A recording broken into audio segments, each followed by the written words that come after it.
Hey, what's up, everybody? Today I'm going to talk about the 1919 Chicago White Sox, and specifically Shoeless Joe Jackson.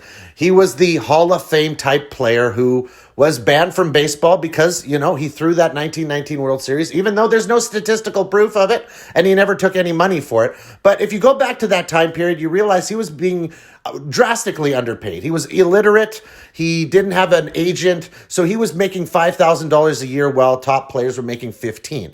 Now, if you look at players nowadays who make multiple millions, specifically the Astros who cheated in the 2017 World Series. So when you start to add some context to the situation, you start to understand that this is a guy who belongs in the Hall of Fame.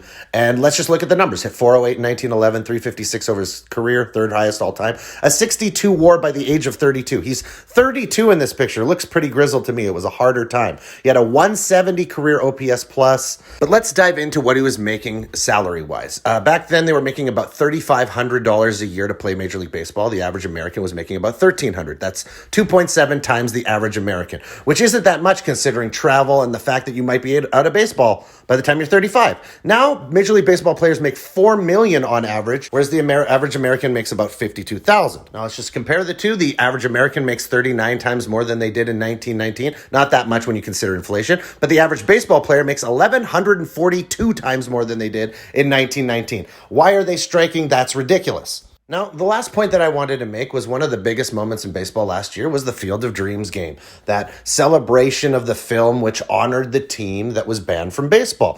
So if we're at a state 100 years later where we can take this team and honor them in such a beautiful way, why isn't it time to look at Shoeless Joe Jackson and say, hey, this was a guy who was getting screwed over by his owner.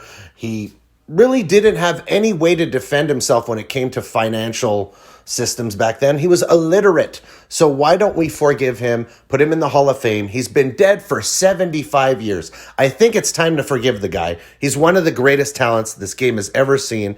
And you know what? Next year, the Field of Dreams game could mean something completely different if Joe Jackson was being allowed into the Hall of Fame. What do you guys think?